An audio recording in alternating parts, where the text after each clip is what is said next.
If you can crack this code, I'll give you my company.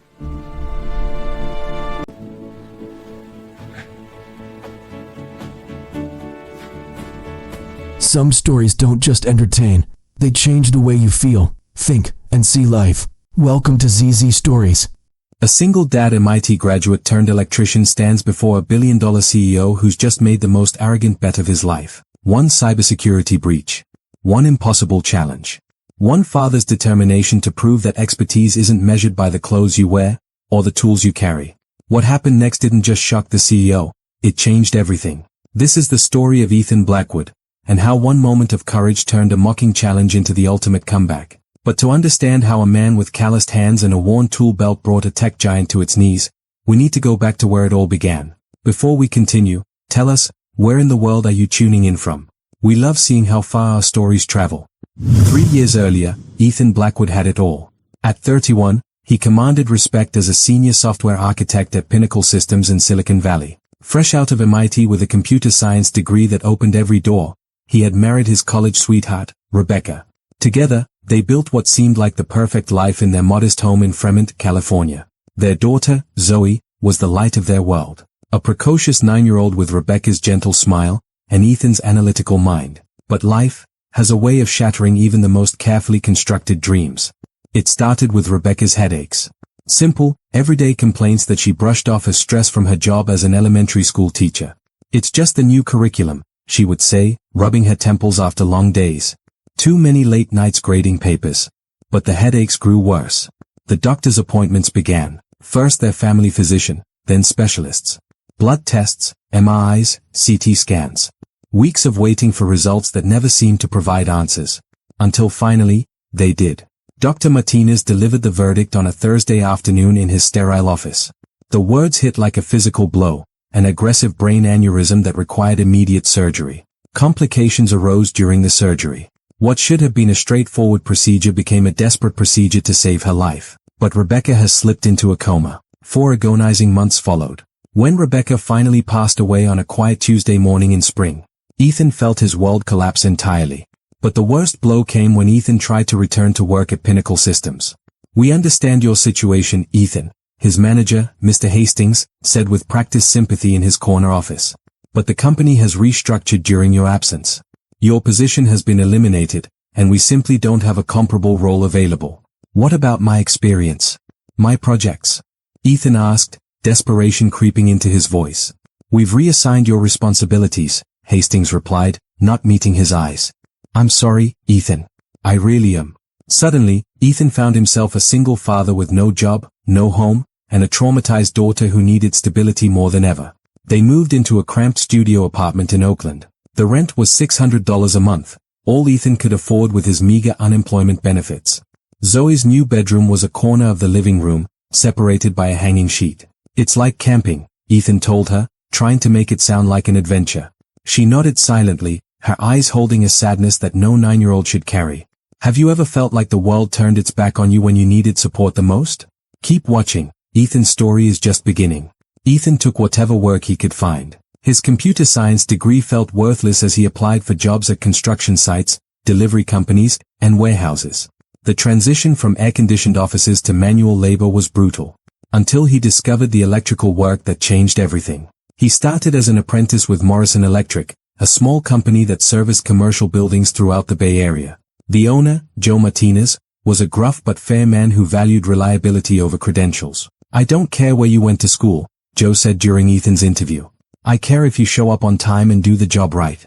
His background in technology gave him insights that other electricians lacked. When buildings had complex automation systems or network infrastructure issues, Ethan could see patterns and relationships that others missed. "You think different than most electricians," Joe observed after watching Ethan troubleshoot a particularly complex wiring problem. "That's not a bad thing." Slowly, Ethan's reputation grew. He was known for being thorough, reliable, and surprisingly innovative in his problem-solving approaches. Clients began requesting him specifically for challenging jobs. Meanwhile, Zoe started speaking again. It happened gradually. First, whispered conversations at bedtime. Then quiet observations about her day at school. Finally, the tentative beginnings of laughter when they watched cartoons together on their small television. They moved to a small 2-bedroom apartment in Vallejo. It wasn't much, a cramped space in an older building, but it was theirs. Zoe had her own room again, and Ethan could finally stretch out on the couch that served as his bed. Zoe enrolled in a local school where she slowly began to make friends. For 2 years, they scraped by. Ethan earned his electrical certification and found steady work with Morrison Electric. The pay wasn't much, barely enough to cover rent, groceries, and Zoe's school expenses, but it was honest work. His reputation as an electrician continued to grow. He specialized in complex commercial installations, the kind of work that required both technical expertise and creative problem-solving. That reputation is what led him to Meridian Industries on that fateful Tuesday morning in October. The call came in at 7:30 a.m. while Ethan was having breakfast with Zoe, scrambled eggs and toast, the same meal they shared every morning. Emergency job, Joe's voice crackled through the phone. Meridian Industries in San Francisco. Their main server room is having critical electrical issues. Could shut down their entire operation. Ethan set down his coffee cup. When do they need me there? Now. Their usual contractor is unavailable, and they're panicking. This is big, Ethan. They're willing to pay premium rates for immediate response. What kind of company is Meridian? Tech giant. Cybersecurity and data analytics. Big glass tower downtown. And Ethan? Joe's voice carried a warning. These corporate types don't much like our kind. Just fix the problem and get out. As Ethan kissed Zoe goodbye at the school drop-off, he had no idea he was about to walk into a situation that would change both their lives forever. Have a good day at work, Daddy, Zoe said, her backpack slung over her shoulder. I will, sweetheart. See you tonight. Sometimes our lowest moments prepare us for our greatest triumphs. As Ethan drove his beat-up work van through the city streets, he couldn't help but remember the person he used to be. 3 years ago, he might have been riding the elevator to a board meeting in a building just like this one.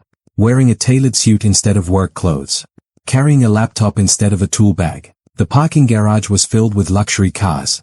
BMWs, Mercedes, Teslas.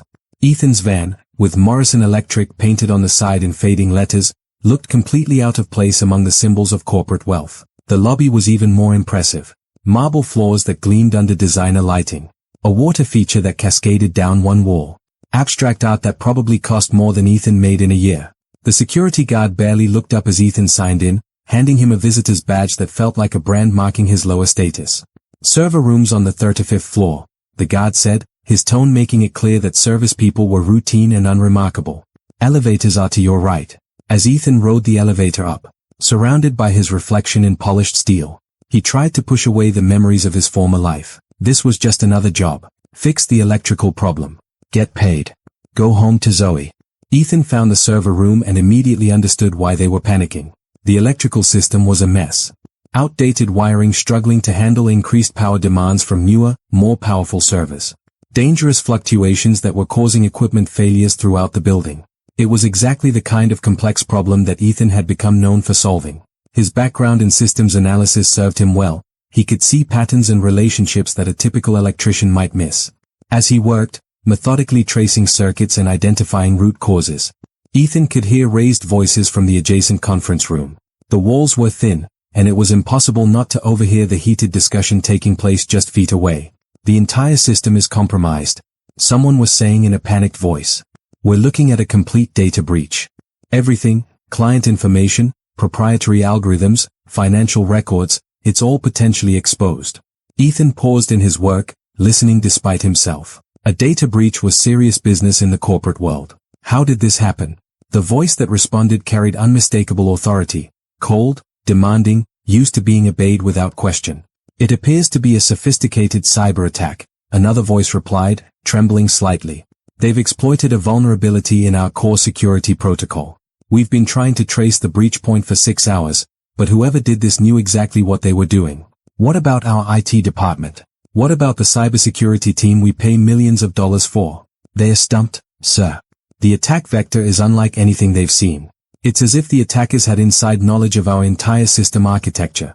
Ethan's hands stilled on his electrical tester. The conversation was triggering something in his memory, a pattern recognition that came from years of coding and system analysis. Sir, came another voice.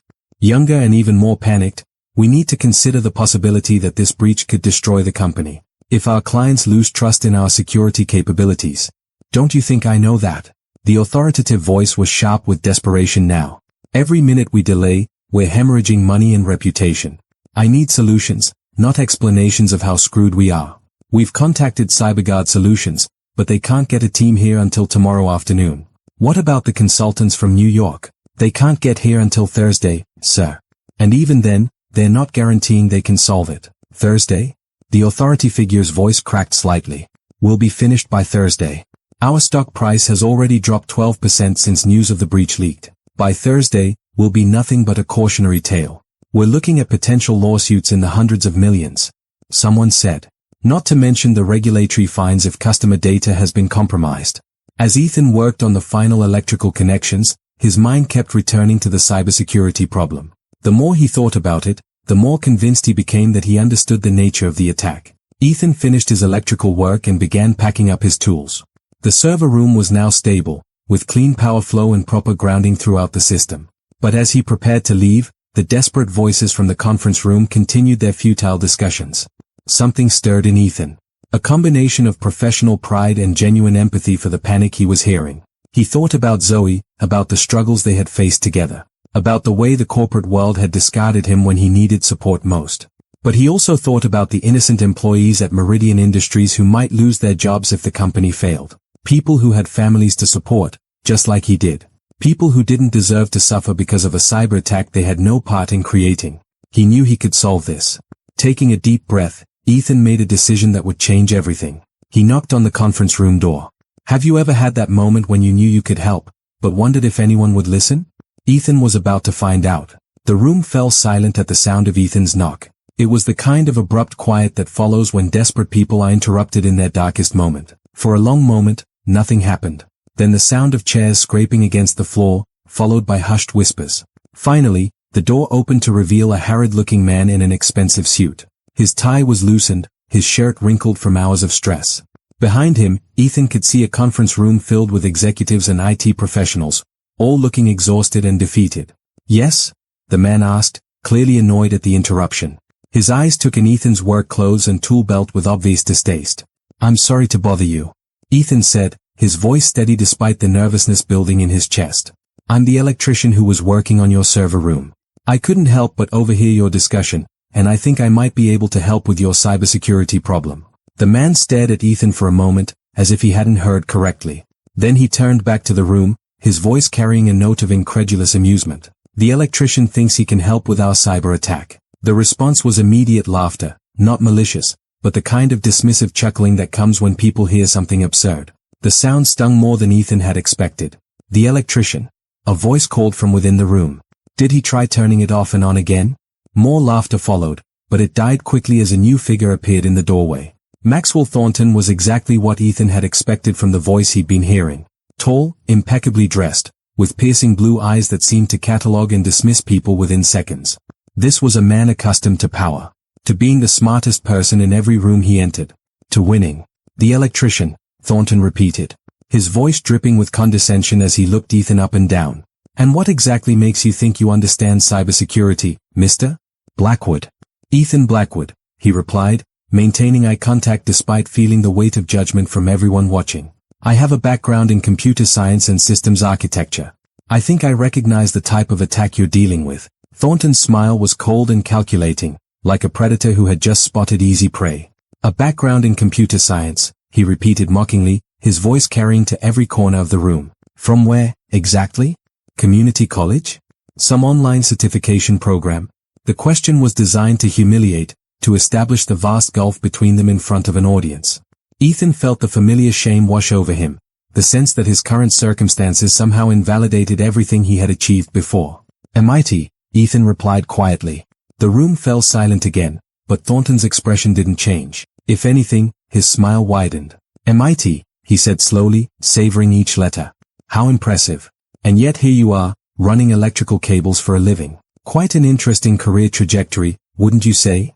The words hit their mark perfectly. Several people in the room shifted uncomfortably, but no one spoke up in Ethan's defense. In their world, current status was everything. Past achievements meant nothing if you couldn't maintain them. Life happens, Ethan said simply. Indeed it does, Thornton replied. But life also sorts people into their proper places, doesn't it? And your proper place, Mr. Blackwood, appears to be crawling through server rooms with a toolbox. Look, Thornton continued, turning back to his executives with theatrical dismissal, "I appreciate the initiative, but we're dealing with a sophisticated cyber attack here, not a blown fuse. We need real experts, not electricians with delusions of grandeur." That's when something shifted inside Ethan. "I understand the attack vector," Ethan said, his voice growing stronger and more confident. "It's exploiting the interaction between your hardware security modules and your software authentication protocols. The attackers are using a cascading privilege escalation that operates through your network's physical layer." He continued, describing the technical details of what he believed was happening, using precise terminology that demonstrated deep understanding of both network security and system architecture. "They've created a persistent backdoor by compromising the firmware in your network switches, allowing them to intercept and modify authentication tokens before they reach your security servers. That's why your software-based detection systems can't see the intrusion. It's happening at the hardware level." As Ethan spoke, the laughter in the room gradually died away. Even the executives who understood only fragments of what he was saying could hear the expertise in his voice. Thornton held up a hand, stopping Ethan mid-sentence. His expression had shifted from dismissive amusement to calculating interest. "Assuming you're correct about the attack vector," Thornton said slowly, "what would you propose as a solution?" "I'd need to see your system architecture and examine the logs," Ethan replied. "But if I'm right about the nature of the attack, there's a way to not only stop it but turn it back on the attackers. The same vulnerability they're exploiting can be used to trace their location and potentially recover your data." The room was completely quiet now. Thornton studied Ethan for a long moment, his mind clearly working through possibilities. When he finally spoke, his voice carried a strange mix of desperation and arrogance. "You know what, Mr. Blackwood?" Thornton said, his tone taking on a theatrical quality that made everyone in the room lean forward. "I'm going to make you a deal." He paused for effect, enjoying the dramatic moment. "If you can actually solve this problem, if you can stop this attack and secure our systems, I'll give you my company." The room erupted in surprised murmurs and nervous laughter. Several executives exchanged glances, clearly uncertain whether their CEO was serious. "Sir," one of them began, but Thornton waved him off with an imperious gesture. "No, I'm completely serious," Thornton continued, his eyes never leaving Ethan's face. "If an electrician from, where was it? Morrison Electric. If an electrician can solve a problem that has stumped our entire IT department, multiple cybersecurity firms, and some of the brightest minds in the industry, then clearly I don't deserve to run this company." The challenge was obviously meant as a form of elaborate mockery. A way for Thornton to demonstrate his superiority while entertaining his executives. But Ethan could see something else in the CEO's eyes, genuine desperation masked by arrogance. Despite his condescending tone, Maxwell Thornton was scared. The attack was threatening everything he had built, and his usual weapons of money and influence were useless against an enemy he couldn't identify or locate. "And if I can't solve it?"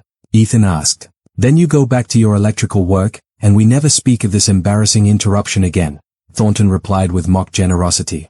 "But you'll have wasted precious time that we can't afford to lose." Ethan looked around the room at the faces staring back at him. Some showed amusement at the spectacle. But a few, particularly among the younger IT staff, showed the kind of desperate hope that comes when all conventional options have been exhausted. He thought about Zoe, probably in her after-school program at that moment, working on homework at a small desk in a crowded room. He thought about their tiny apartment with its thin walls and broken air conditioning. About the bills that came every month, requiring careful calculation to determine which ones could wait another week. But mostly, he thought about the problem itself. The elegant challenge of a sophisticated cyber attack that was bringing down a billion-dollar company. For the first time in 3 years, Ethan felt the familiar excitement of a complex technical challenge. The same feeling that had driven him through MIT. The rush of seeing patterns that others missed. The satisfaction of solving problems that seemed impossible. "I'll need complete access to your systems," Ethan said finally. "Administrative privileges on all servers and network equipment. And I'll need your IT team to follow my instructions without question, even if they don't understand what I'm doing." Thornton's smile widened into something that looked almost predatory. "Done," he said. "But remember, Mr. Blackwood, when you fail, and you will fail, you go back to your little electrical contractor with your tail between your legs. And everyone in this room will remember the day an electrician thought he could play with the big boys." Several executives chuckled at this, but the sound was nervous rather than amused. They were witnessing something unprecedented, their powerful CEO making a public bet that could theoretically cost him everything. "How long do I have?" Ethan asked. "The attack is ongoing," Thornton replied. "Every minute we waste is costing us millions." I'd say you have until market close, about 4 hours, before the damage becomes irreversible. 4 hours to save $1 billion company from total destruction. As Ethan rolled up his sleeves and prepared to dive into the most important technical challenge of his life, he carried with him not just his knowledge and experience, but the weight of every struggle he had endured. Every sleepless night worrying about Zoe's future. Every moment of doubt about his own worth. Every time someone had looked at his work clothes and decided his opinions didn't matter. This is the moment that defines us, when we choose to rise or retreat. What would you have done in Ethan's position? Show me your network architecture, Ethan said, his voice carrying the authority of someone who belonged in that room. The transformation was remarkable. Gone was the hesitant electrician seeking permission to help. In his place stood a systems architect who understood exactly what needed to be done. The IT team led him to their main operations center, a room filled with massive monitors displaying network traffic, system performance metrics, and security alerts. Red warning lights flashed across multiple screens like a digital distress signal. This is our real-time monitoring system, explained Sarah Chen, the lead network administrator. Her initial skepticism was evident in her tone.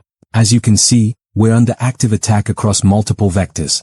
Ethan studied the displays, his mind automatically processing the data patterns. Years of electrical work had taught him to diagnose complex systems quickly, and the skills translated perfectly to network analysis. The attack started at 2:47 a.m., he observed, pointing to a specific timestamp. But see this anomalous traffic pattern here, 3 hours earlier? That's when they established their initial foothold. Sarah leaned forward, studying the data more carefully. We missed that. We were focused on the main attack signature. Because you were looking for software-based intrusions, Ethan replied, his fingers already moving across the keyboard with practiced efficiency. But this attack operates through the physical layer. It's using your own network infrastructure against you.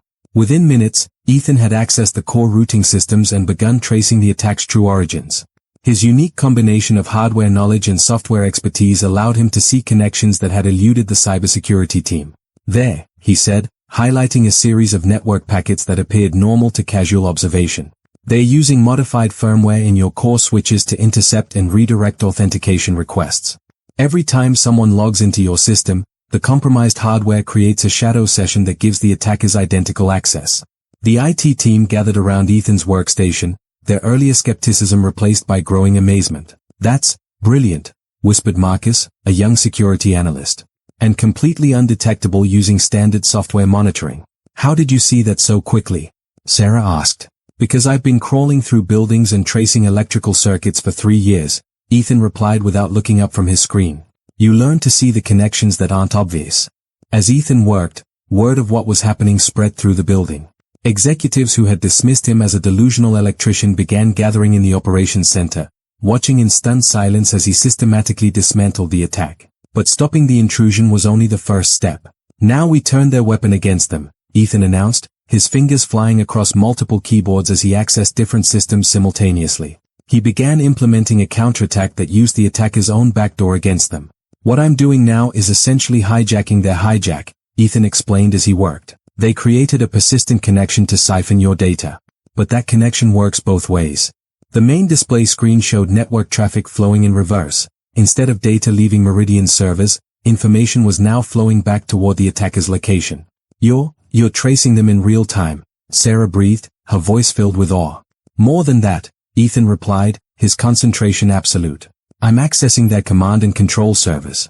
They left themselves vulnerable by maintaining an active connection. Maxwell Thornton had been watching from the back of the room, his expression unreadable. Now he pushed forward through the crowd of executives and IT staff. What exactly are you seeing? He demanded. Ethan gestured to a secondary monitor that was displaying file structures and directory listings. Their entire operation, server locations, attack tools, lists of other targets.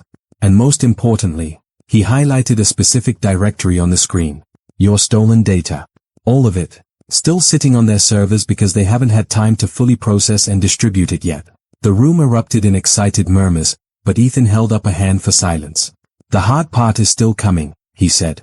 I need to download everything they stole, wipe it from their servers, and then crash their entire network without alerting them to what's happening. For the next hour, the operations center became a battlefield of code and digital warfare. Ethan worked with the intensity of a surgeon. The IT team watched in fascination as he employed techniques they had never seen before, combining low-level hardware manipulation with sophisticated software exploits. Where did you learn to do this? Marcus asked during a brief pause. MIT taught me the theory, Ethan replied, never taking his eyes off his screens. 3 years of electrical work taught me how systems really interact with each other. And desperation taught me to see solutions that others miss.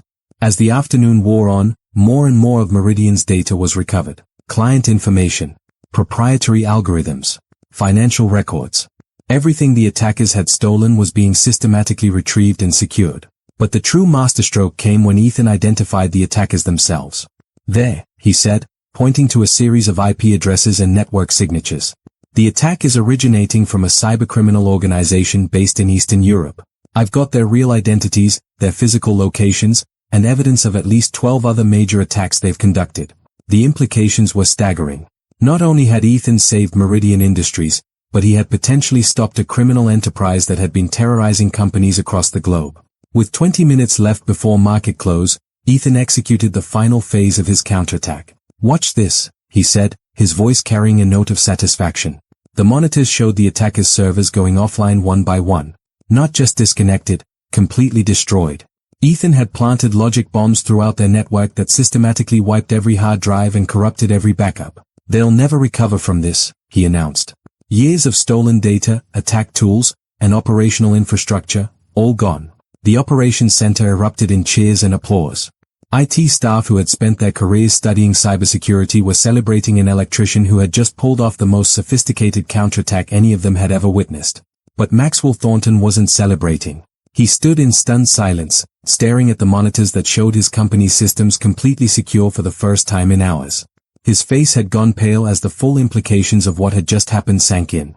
An electrician, a man he had publicly mocked and humiliated, had single-handedly saved his billion-dollar empire. "The market closes in 15 minutes, someone announced. Meridian's stock price is already recovering as word spreads that the breach has been contained. Thornton looked around the room at his executives and IT staff, all of whom were looking back at him with expressions ranging from amazement to barely concealed judgment. He had made a public bet, in front of witnesses. If Ethan could solve the problem, Thornton would give him the company. "Mr. Blackwood," Thornton said quietly, his voice carrying none of its earlier arrogance. Ethan turned from his workstation, his face showing the exhaustion of 4 hours of intense concentration. "The attack has been neutralized," Ethan reported professionally. "All stolen data has been recovered. The criminal organization has been identified and their operations destroyed.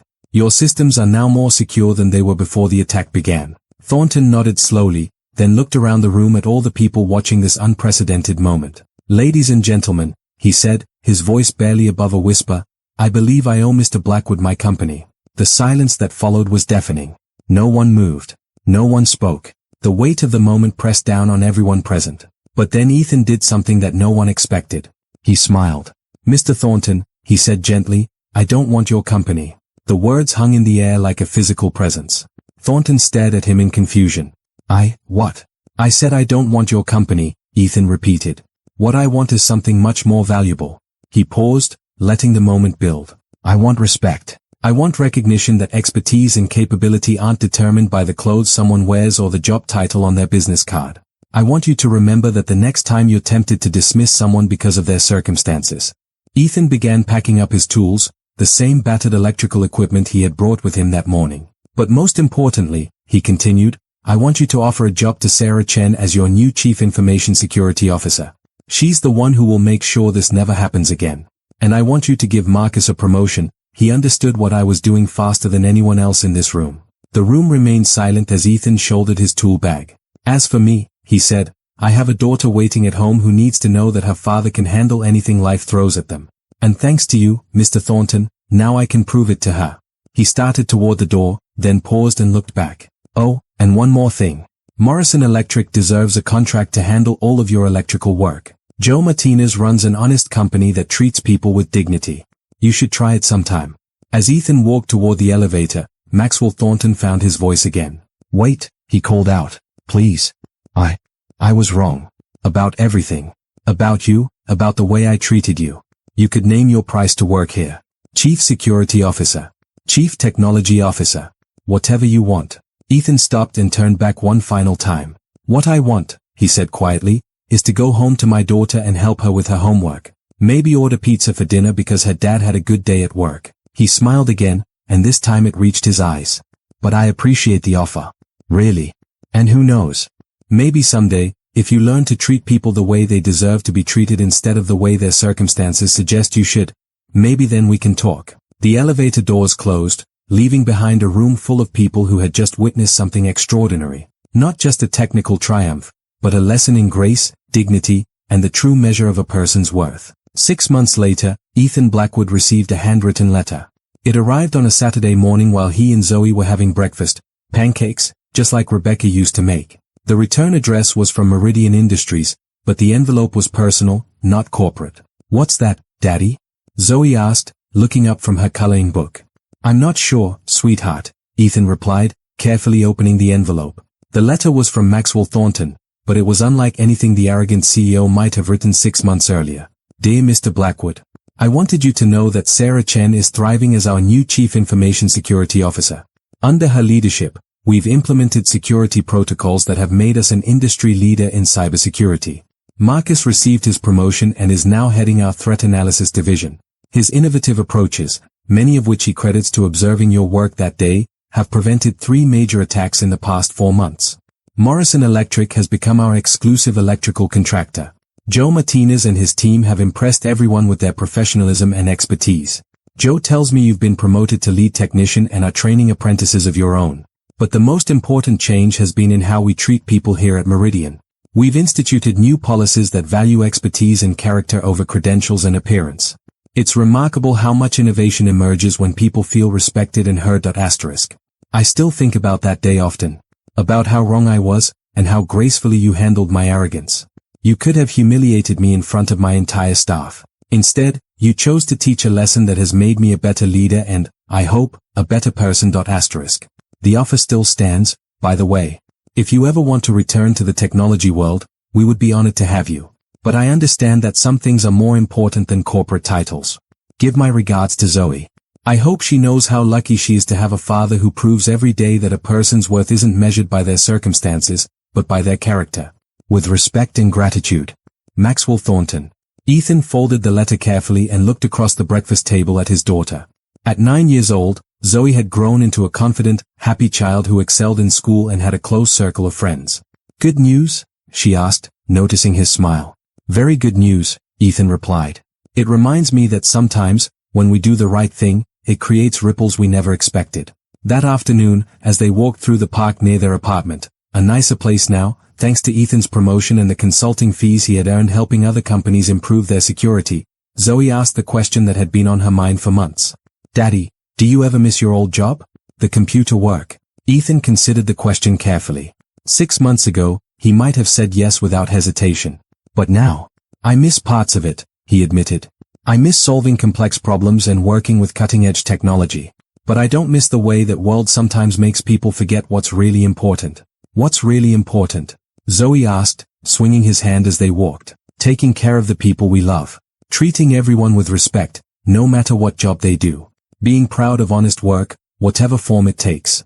He squeezed her hand gently. "I'm proud of you, Daddy," she said simply. "I'm proud of you too, sweetheart." As they continued their walk, Ethan reflected on the lessons that had emerged from that extraordinary day at Meridian Industries. Expertise isn't measured by appearance or current circumstances. Every person carries hidden depths and capabilities that might surprise you. How we treat others in their lowest moments reveals far more about our character than our successes ever could.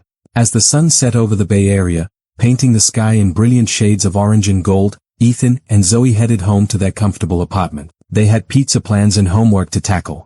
It was, by any measure, a perfect life. Not because it was easy or luxurious, but because it was built on a foundation of mutual respect, honest work, and the unshakable knowledge that a person's true worth comes from their character, not their circumstances.